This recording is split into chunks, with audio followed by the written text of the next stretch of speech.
Well, hi there and welcome. It's great to have you here for this meditation and for this podcast. My name is Jonathan Foust, and we're going to talk a little bit more about how to keep your practice alive and thriving, which is a huge challenge for me and for many other people I know. I'd say almost all people that I know. Before we do, some quick announcements and thank yous. First of all, a thank you to the Insight Meditation Community of Washington for hosting this, and to Glenn Harrison, our producer. Also, a big thank you to our mindful movement leader, Rita Moran. At 6:30 Eastern Standard Time, you can join her, and she will guide you into the inner world of mindful movement, and that'll get you all massaged and prepped for this talk at 7:30 Eastern Standard Time. The link for her class is on my Facebook page and on my website. So please do avail yourself. And thank you, Rita, for all you offer. Let's see, as well, I do have a newsletter which offers every couple months a compendium of talks and my best photography.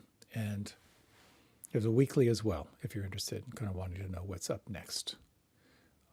In terms of shameless promotion, I'm going to be offering a day long in January on mindful intention, kind of the annual, get your head lined up for the year ahead.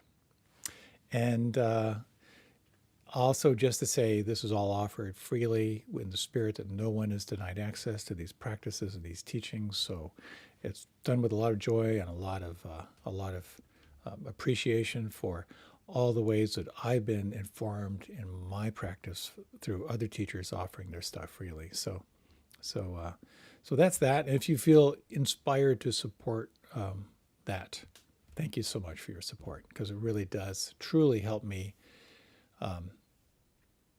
keep things alive and rolling. So we're going to do some practice before we start. And if you like, I like to think of practice. And again, this is a little bit of an oversimplification, but I keep coming back to this part of my yogic training is thinking in terms of focus and flow and letting go. We start with focus to gather our attention, to arrive more and more in the here and now. And then we have this sense of here and now, of present moment awareness. We can then sort of widen our awareness a little bit and then become aware of flow, of the streams, the stream of sensations, the stream of thoughts, the stream of moods and emotions, the streams of different states. You start to become aware of everything that's changing, and who you are as the one who's aware of what's changing. So focus is willful. Flow is this sense of being the open monitor of what's changing. So you use a little concentration to re-arrive, and then you widen again a little bit. And then the third quality of letting go is simply letting things be as they are. Letting go of control, letting go of judgment, letting go of wanting, just resting in presence. So we'll explore this. We don't have a whole lot of time for this practice, but we'll explore these stages. I like to think of it as well sometimes of like thinking of it as a target. You have a target, the bullseye of the target is your concentration technique, breath or sound or whatever it might be, mantra or a felt sense of the body. And you focus on the target. And when you do that, you're calming, arriving, you're again and again, you're starting again, you're here, and then opening to the periphery of the target. So with that being said, if you are on for this, you can take a few moments and adjust your posture. Is there any way that you could support yourself in arriving?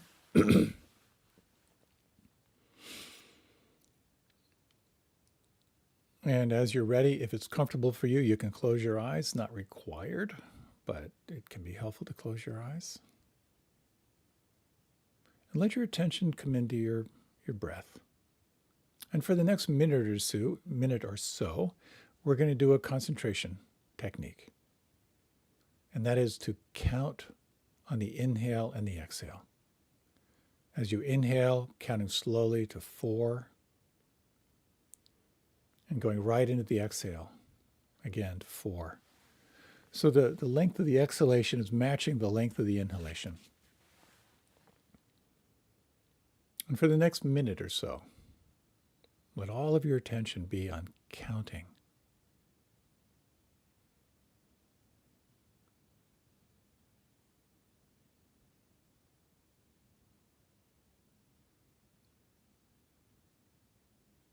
Notice the effect on the mind.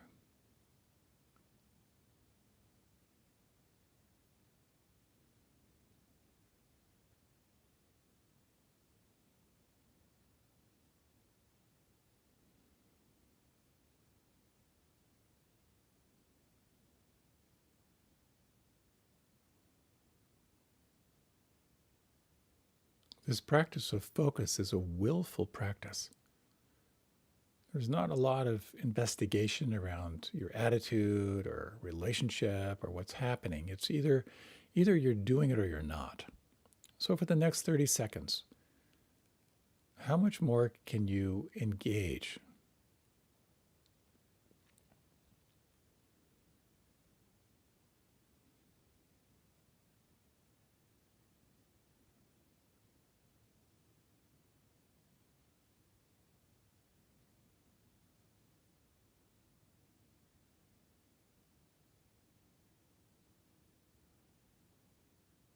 And now just sense, is it possible to release the counting of the breath, but to keep your connection to the experience of the breath? So let your breath be free-flowing, effortless, with the intention to experience the breath. And here you might like to narrow your attention to the breath at the nostrils or the septum or maybe the belly, or maybe just the whole sense of the body breathing.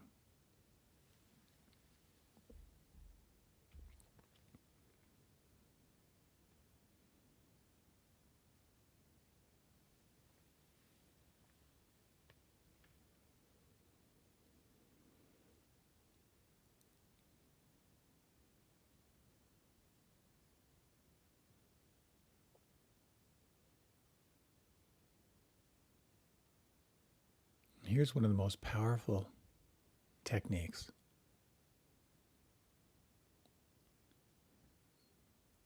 Notice when you wake up out of a thought bubble.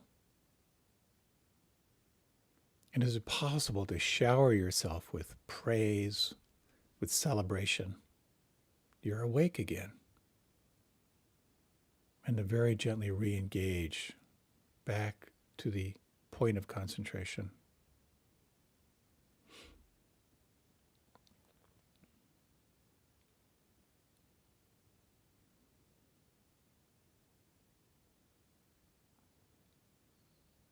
If you're focusing on the breath, there are 3 things you might explore to help you to cultivate more absorption.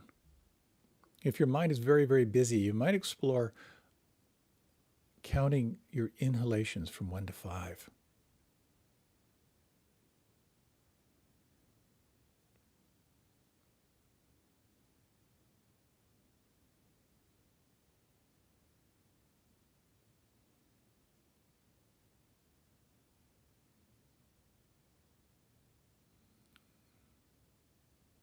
You might find this is a way to help the mind re-engage with the target, the center of the target.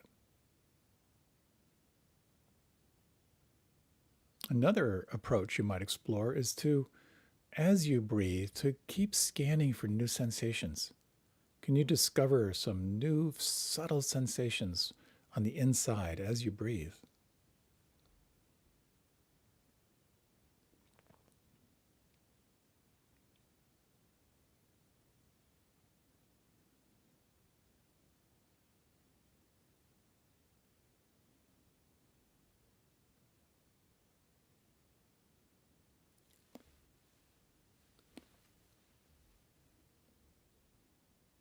A third exploration. This is very, very subtle. Maybe too challenging. Is this next inhalation shorter or longer than the inhalation preceding it? Is this next in-breath shorter or longer than the in-breath before this one?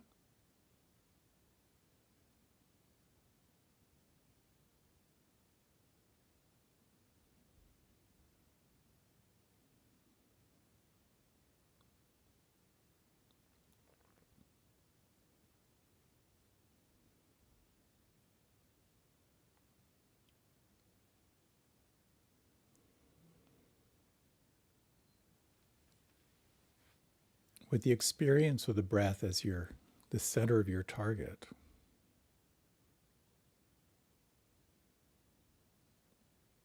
You might notice over the next few minutes that it's possible to relax even more, and then to widen and broaden your awareness and sense what's at the periphery, on kind of the outer edges of your awareness. Noticing sounds, the air touching your skin.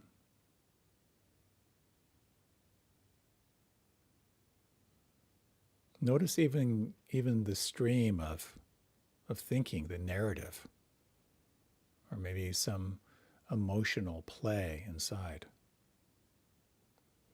Being the witness, being the monitor of what's changing. And here you might toggle between the center of the target, concentration, and then opening to the periphery.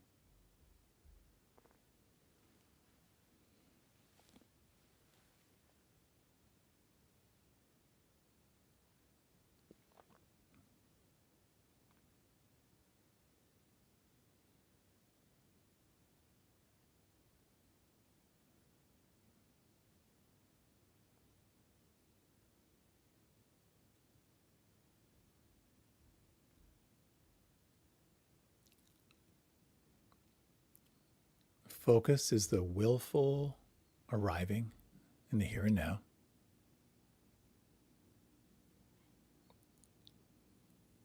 Flow is this sense of who you are as the one who is aware of the stream of change.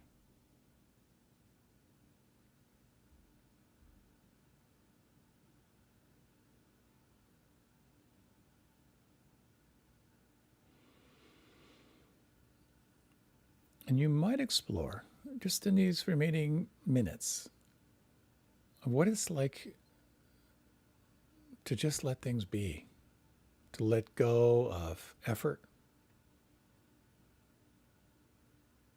to let go of comparing, to let go of wanting, to relax even more and to sense what it means right now to let things be exactly as they are.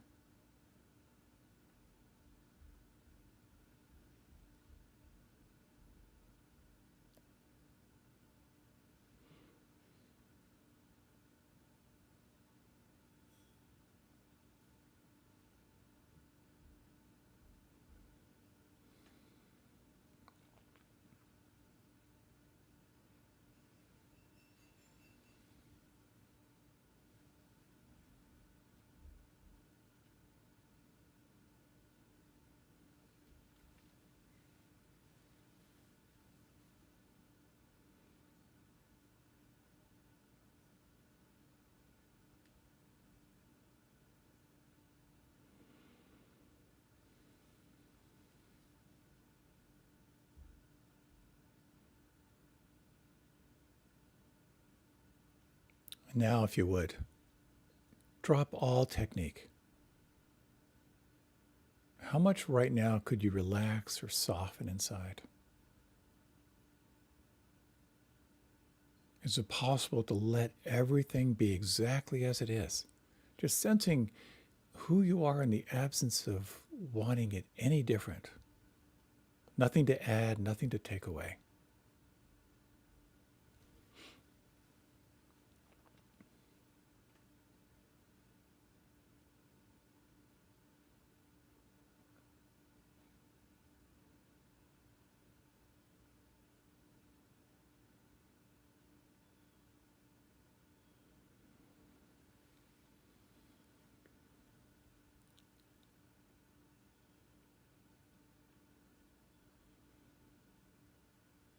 You might gently now let your breath deepen.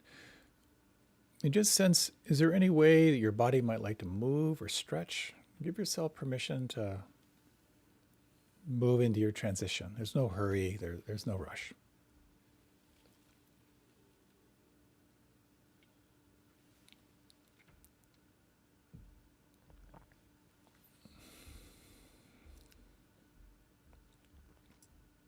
And welcome back.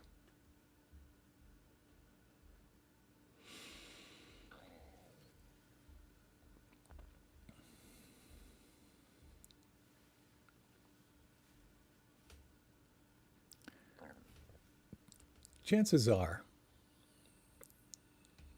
if you've done some intensive meditation practice in your life,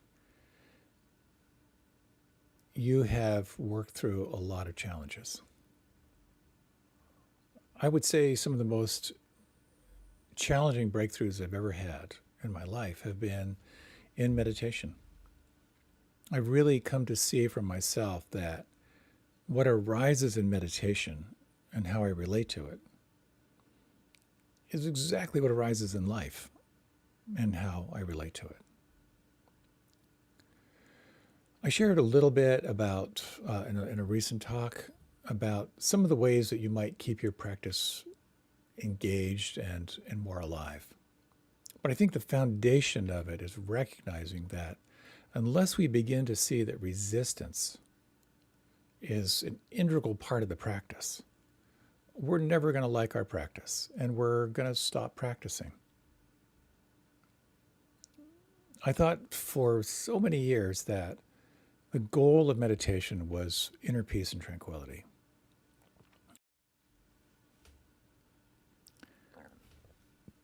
Chances are, if you've done some intensive meditation practice in your life, you have worked through a lot of challenges. I would say some of the most challenging breakthroughs I've ever had in my life have been in meditation.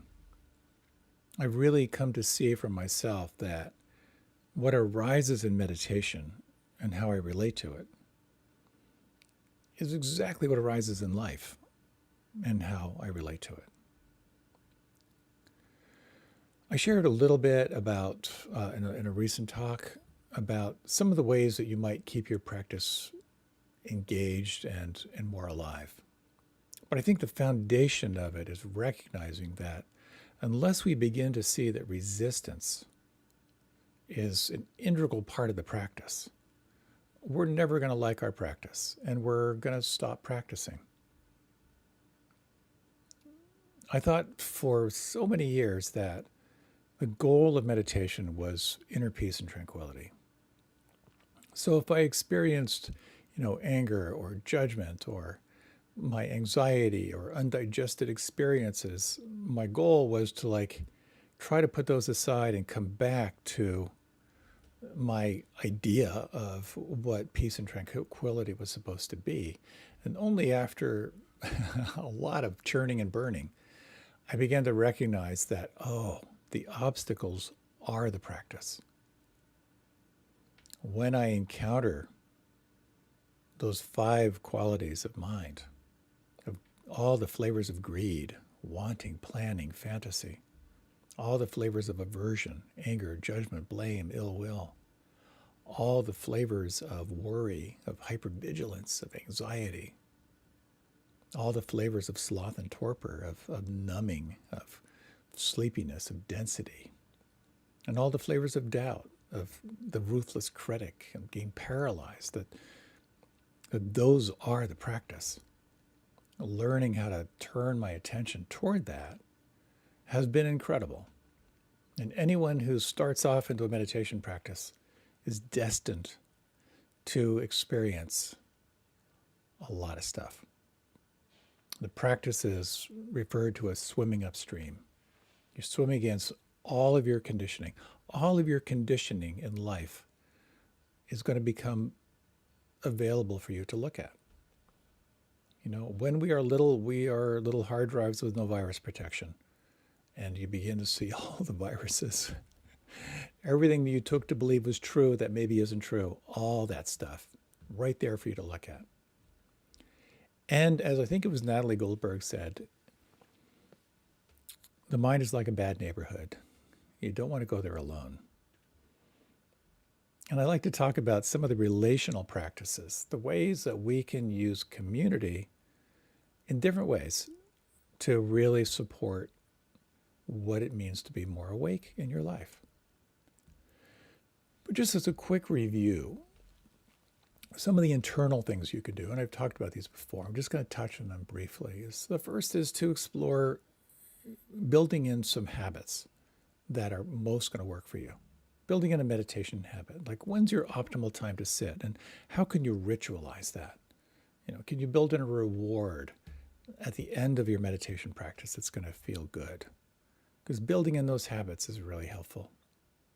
The whole idea of starting small, really asking yourself, what can I actually commit to on a regular basis that I can actually commit to? I've told this story before. I was teaching at the World Bank, for a couple of years, doing a series of trainings. And someone said, I love these classes, but I have no time to meditate. She was one of the higher ups. And I said, well, wow, do you have 10 minutes? And she goes, no. I said, what about 5 minutes? She goes, no. So we talked about mindful moments. Could you just take a few moments, like, when you're driving, to turn the radio off and be aware of sounds, before you lie down, could you just take a few minutes, sit at the corner of your bed, and, before you go to sleep, before you have a meal, like, just take a moment to be mindful, just to be aware. She came to the next class and said, I figured it out. I have my meditation time. I said, wow, that's fantastic. What do you do? She goes, well, I have an electric tea kettle. And from when I plug it in and I push the button, and until it whistles, I watch my breath, I scan the body, and then when it whistles, I make my coffee and I'm on to the day.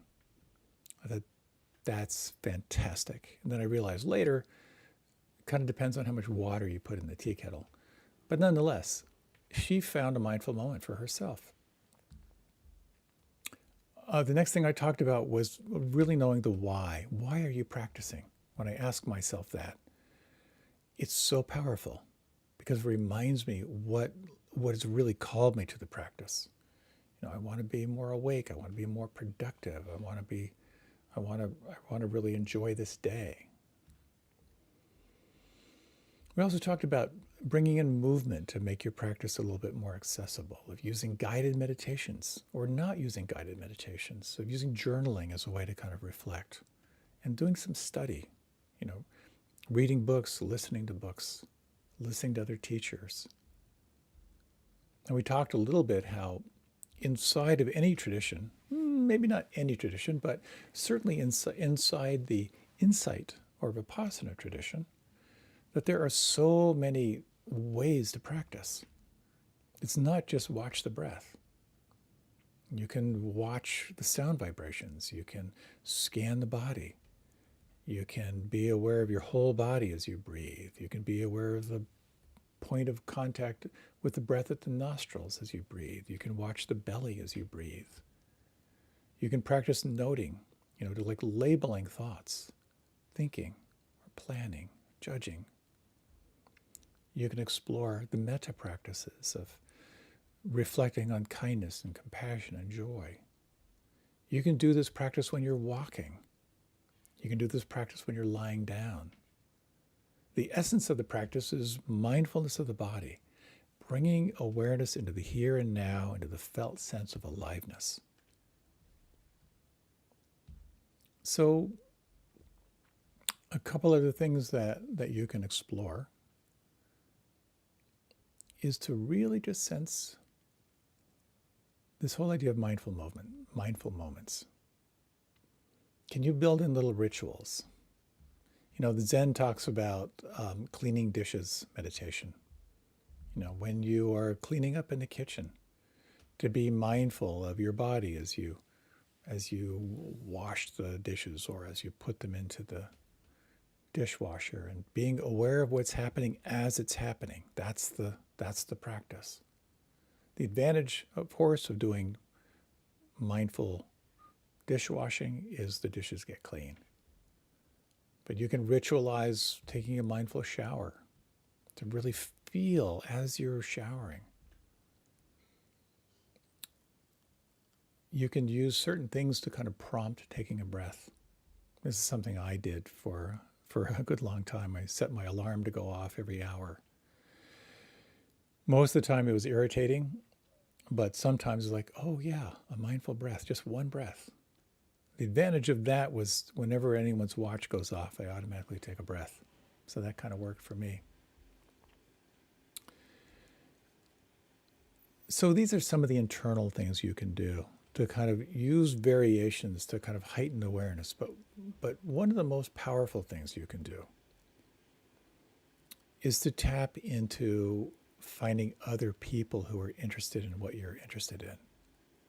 Having lived in an intentional community, a practice-based community for many, many years, a service-based community, our go-to phrase was company is stronger than willpower. And boy, it's so true.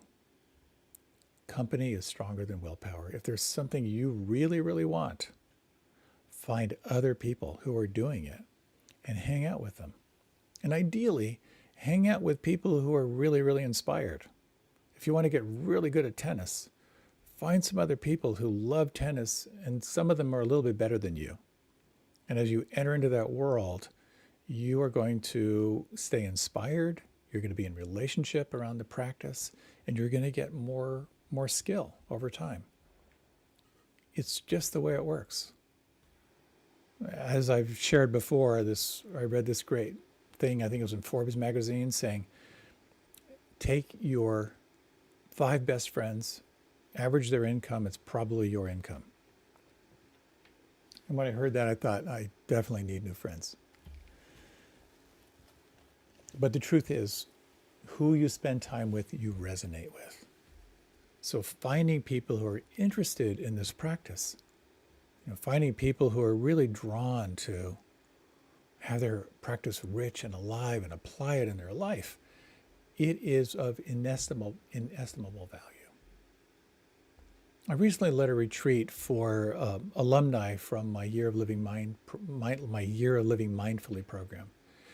Pretty seasoned meditators, but we hadn't done a retreat in a long time, and I figured since it was a long time, and since I know that many people naturally let their practice lapse, I thought, you know what, I'm only going to lead 30-minute sits. That's going to be the max, 30 minutes of meditation.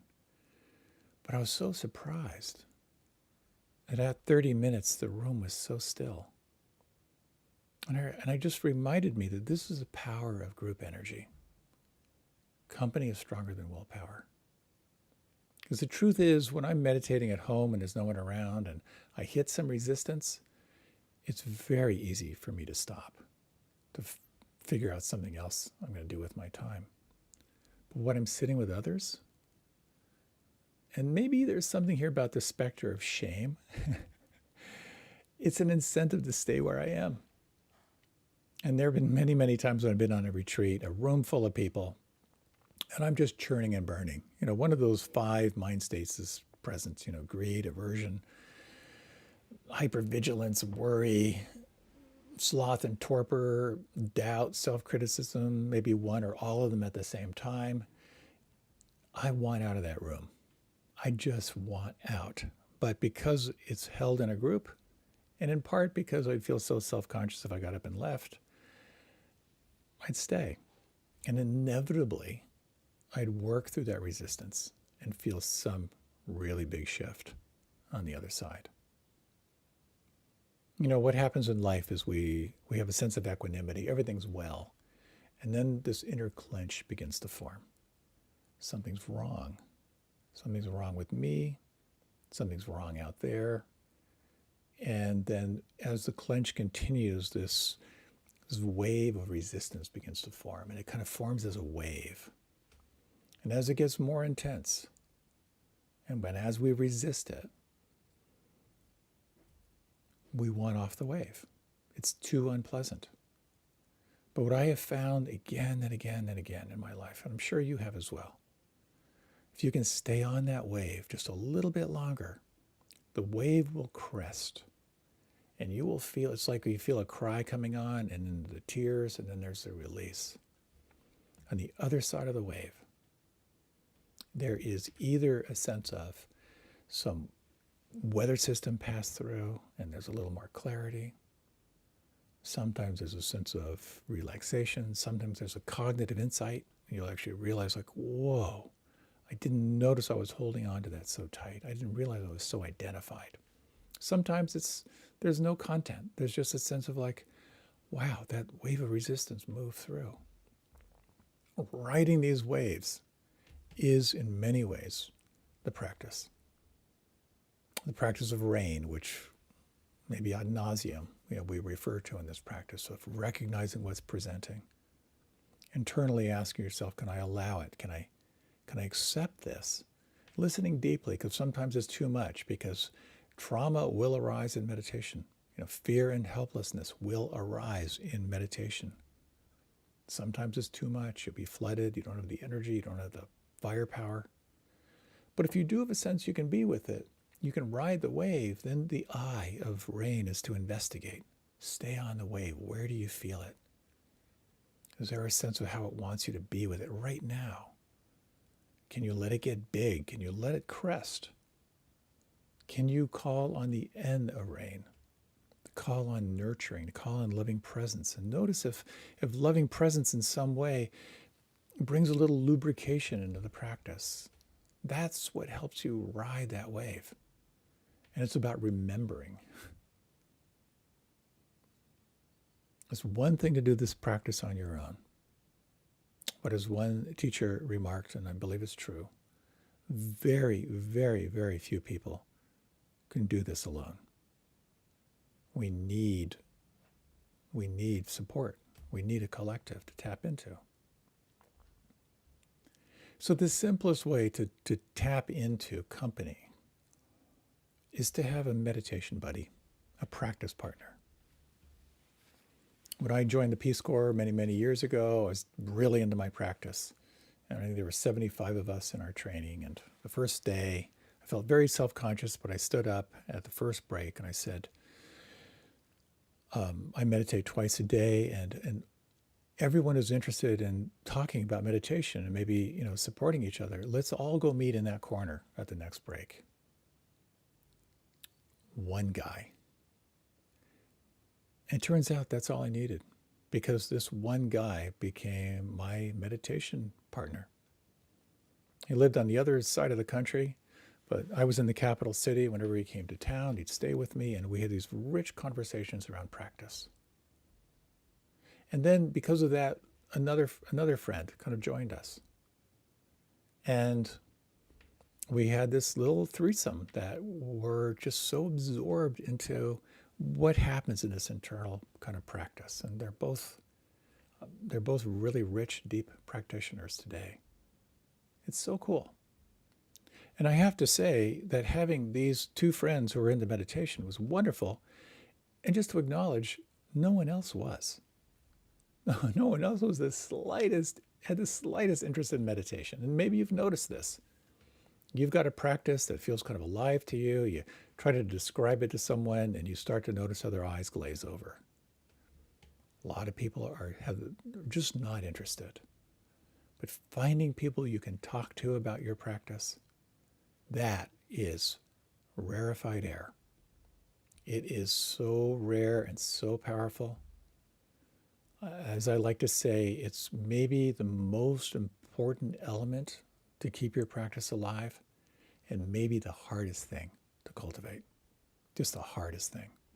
Because, again, not that many people are interested. Not that many people are interested in being more present and more awake to reality. And cultivating and finding these relationships and then cultivating these relationships is huge. It can be very, very challenging depending on where you live and depending on your own temperament.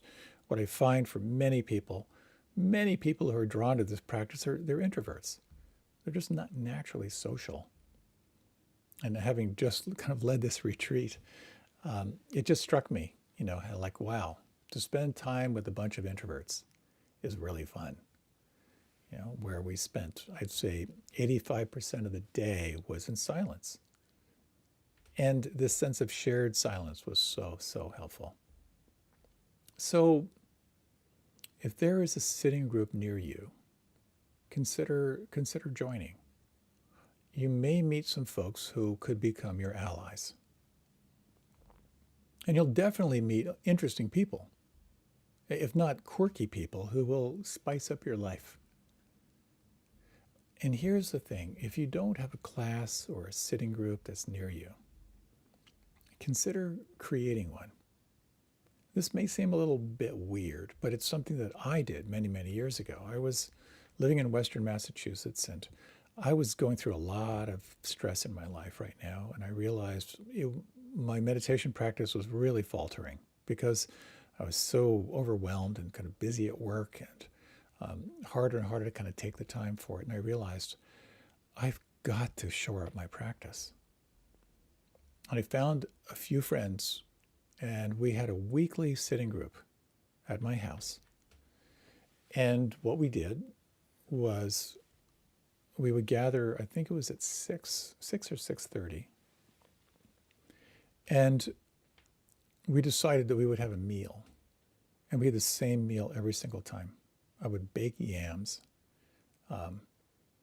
I would steam greens. One person brought a very simple casserole, and then one person would bake cornbread. So while we would sit, the cornbread would bake. And when the cornbread was done, we would have a very, very simple meal.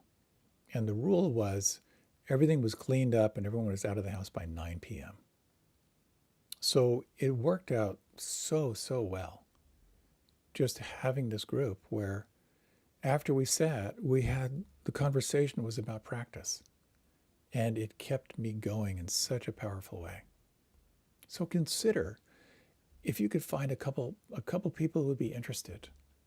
And there are a couple of variations. You can listen to a talk together and just hang out, or listen to a guided meditation and have a little conversation after. But having those like-minded folks can be so big.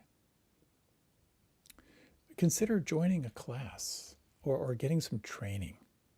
That is really, really helpful as well. For all the years that I led a weekly live class in Arlington, Virginia, I knew that there was something about, offering a kind of a group meditation that was really powerful. And there was something about a Dharma talk that pointed out some aspect of it was really powerful. But the real power, and I know this from my own experience, the real power of that was before class and the teas and cookies after class. It was just the commingling of people, knowing there are other people out there who want what you want, knowing there are people out there who are interested in what you're interested in. It's so valuable. If there's a book club, a training, a class, consider this. Because the truth is you resonate with people you spent the most time with. And what you pay attention to gets bigger.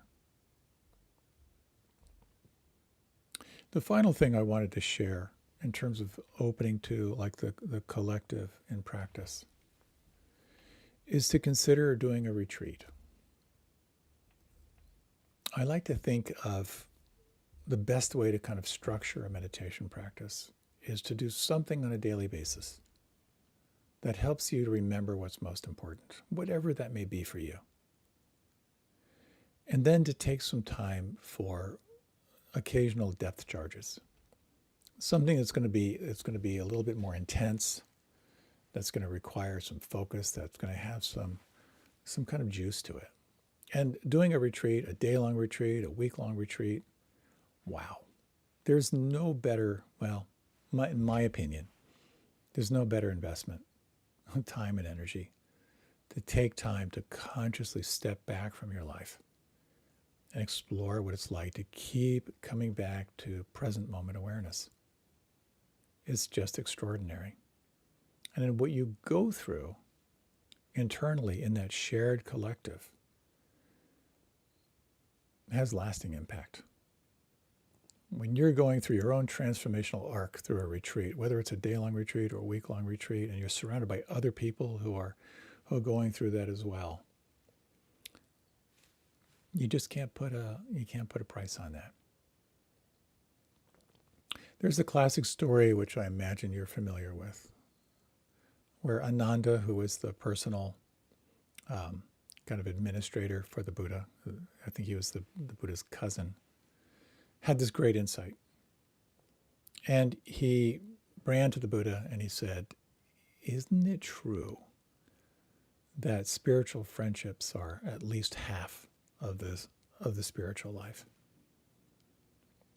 And the Buddha said, no, don't say that. Spiritual friendship is the whole of the holy life.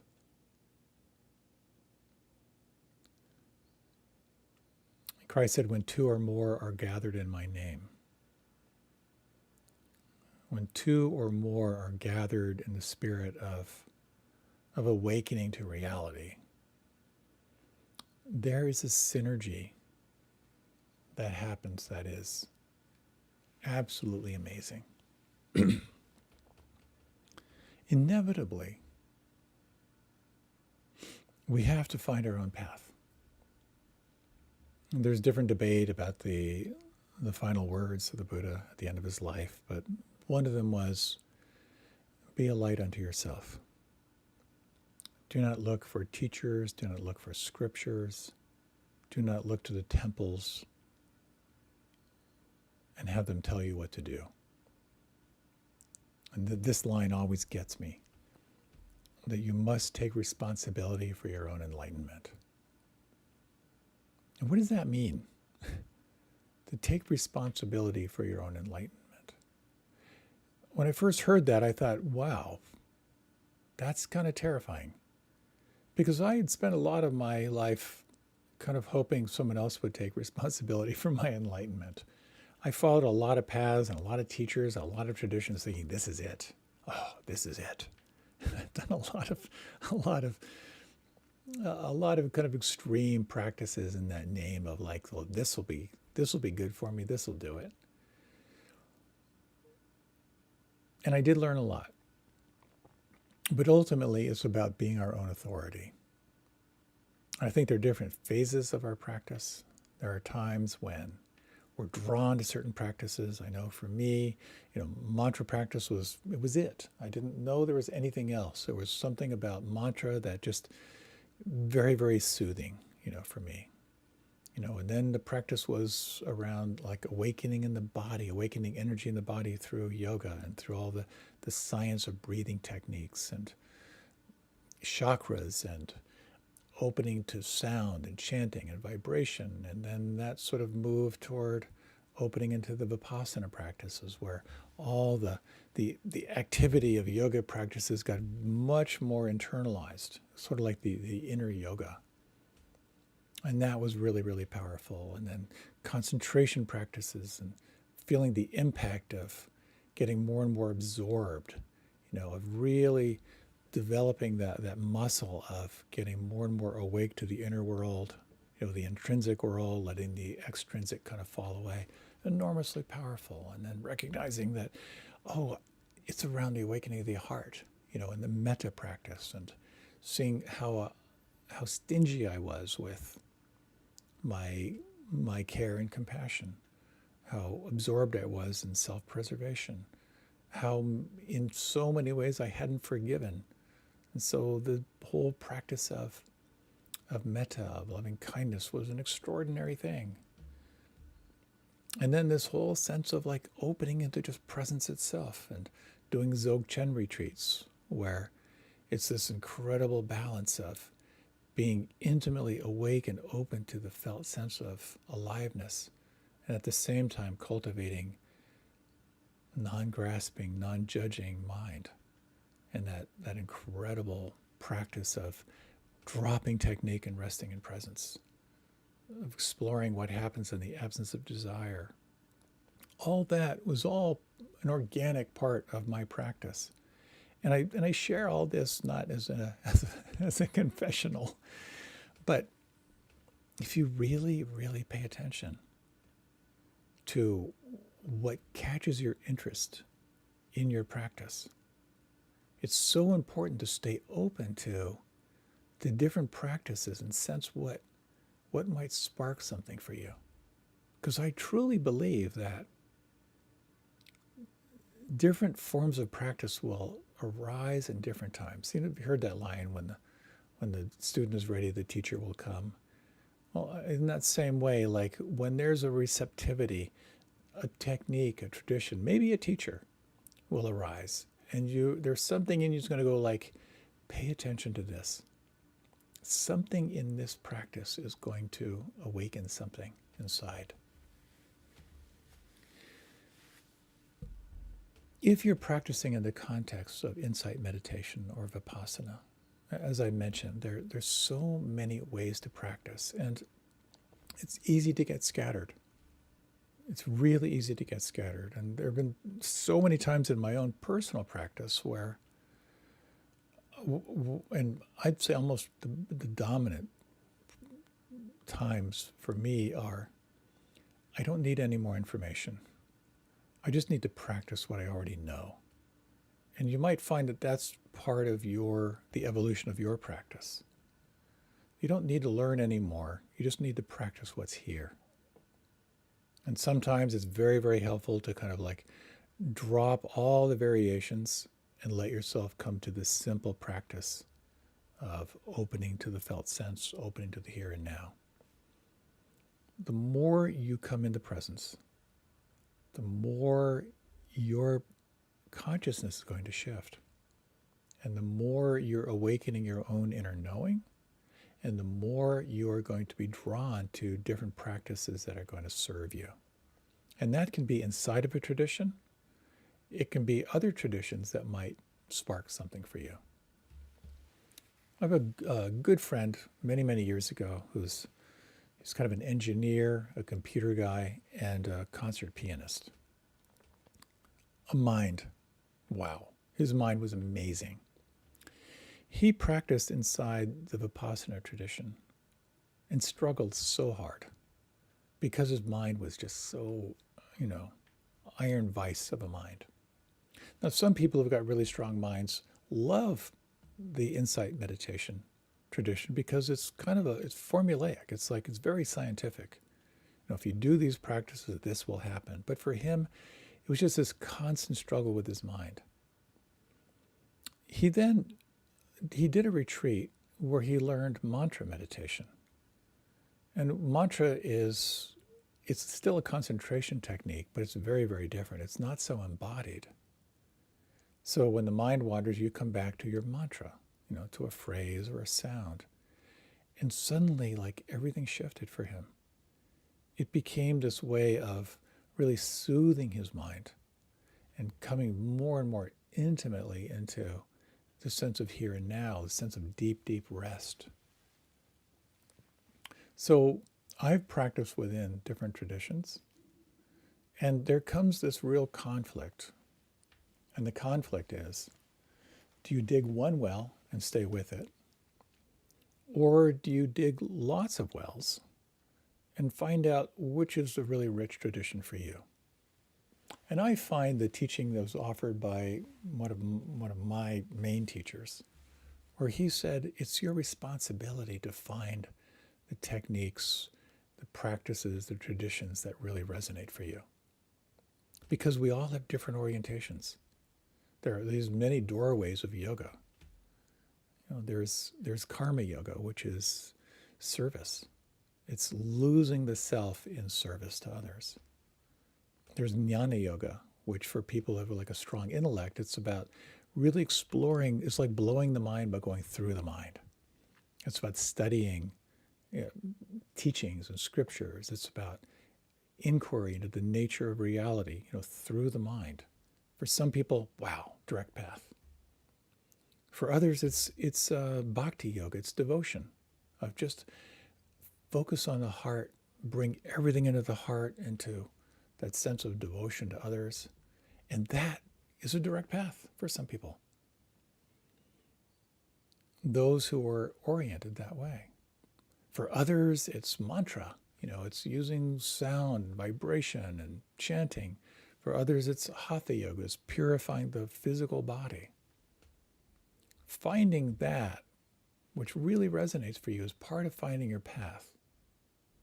But again, underneath it,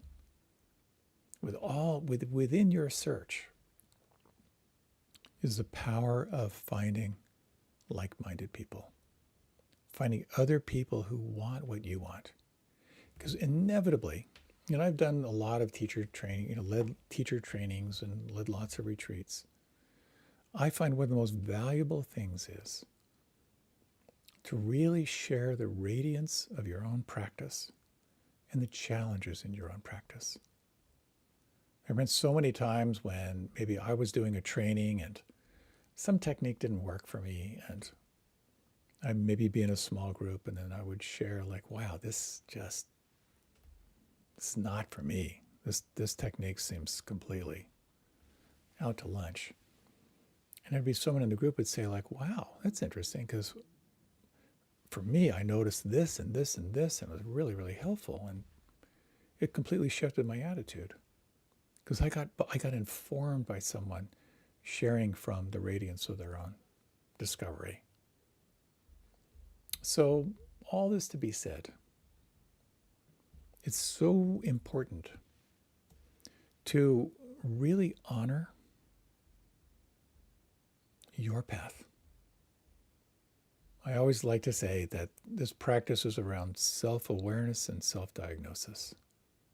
All you have is what is presenting in my life right now, and then asking, how does this want me to be with it?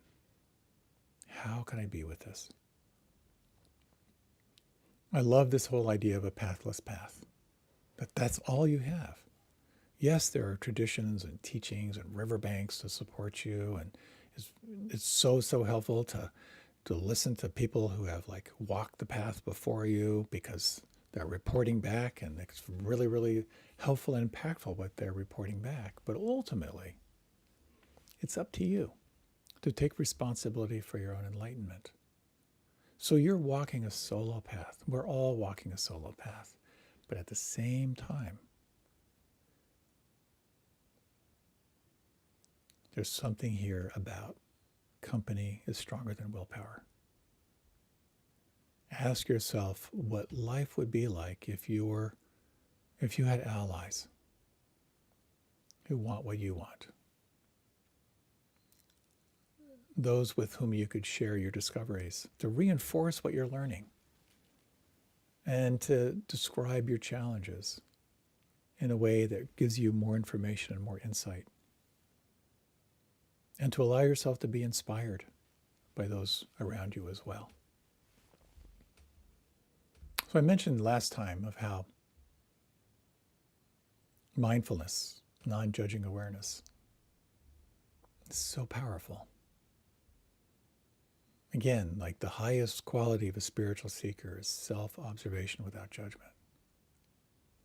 And just think of that now. Self-observation without judgment. What that means is you have choices. There's a possibility, instead of just reacting to life every way that you have, again and again and again, through all of your conditioning, the possibility of responding to life, that inner freedom that comes.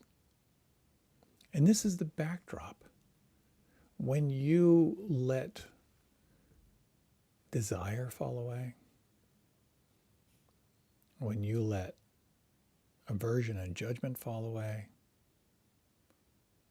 when you drop things you're believing that aren't true, that falls away, that backdrop is awareness itself. Non-judging, present moment awareness. It's right there when we let go. And at the same time, it's very, very tender, because this judging mind is so ruthless.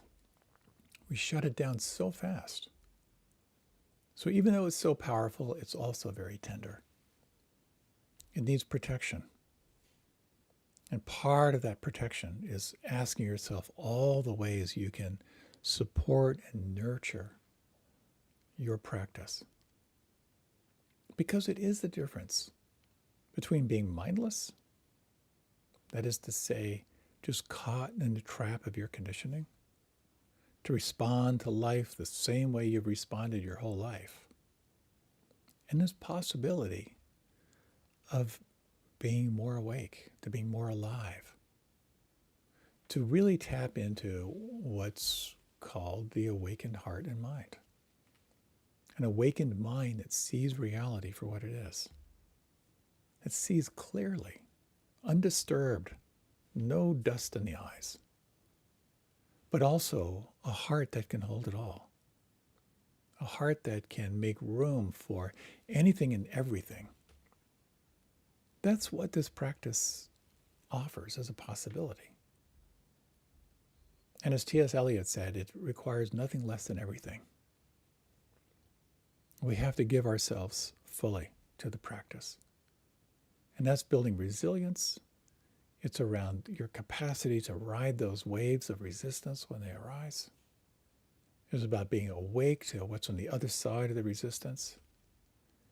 And it's about recognizing this whole concept of interbeing, of how we're all things are interconnected. And how, when we tap into company, it is stronger than willpower. That we don't have to do it all alone. As Dana Fault says in her poems, we'll all cross the finish line. It's something about this that it gives me hope. It really gives me hope in this practice. When I remember that whatever I'm feeling, other people feel this too.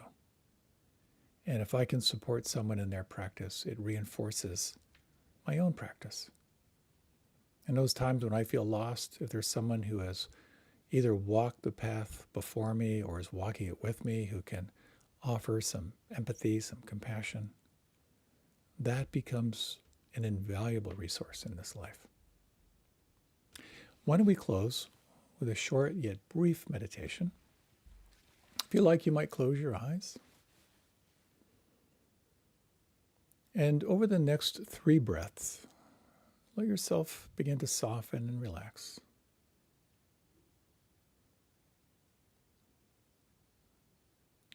And in your own way, just acknowledging this path that you have walked, the practices that have attracted you, perhaps how your life has transformed over these years through practice. The best of times in your practice and the worst of times. The times of challenge, of darkness, of doubt. You might take a moment to reflect on those in your life who've inspired you in your practice.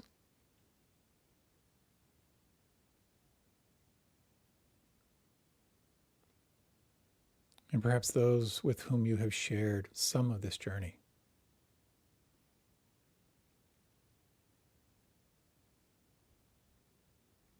And in these final minutes, you might in your own way wish yourself well on your path. As you breathe, you might imagine you could invoke a deepening sense of ease and well-being.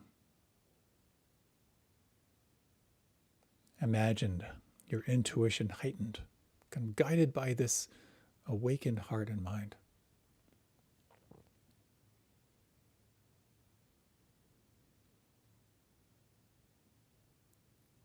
And wishing those in your life well.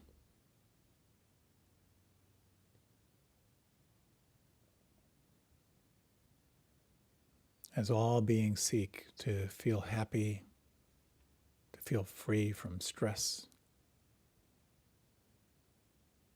to feel free from suffering. Wishing yourself well, and in your own way of just for a moment imagining you could broadcast a well-wishing to all beings in all directions without discrimination. May all beings in this life feel free and happy and safe.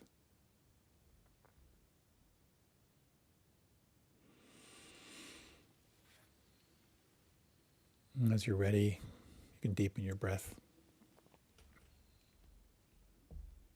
Thank you so much for your time and for your attention. What a wild ride this is. It's such a pleasure and such a joy to share this with you. So many blessings.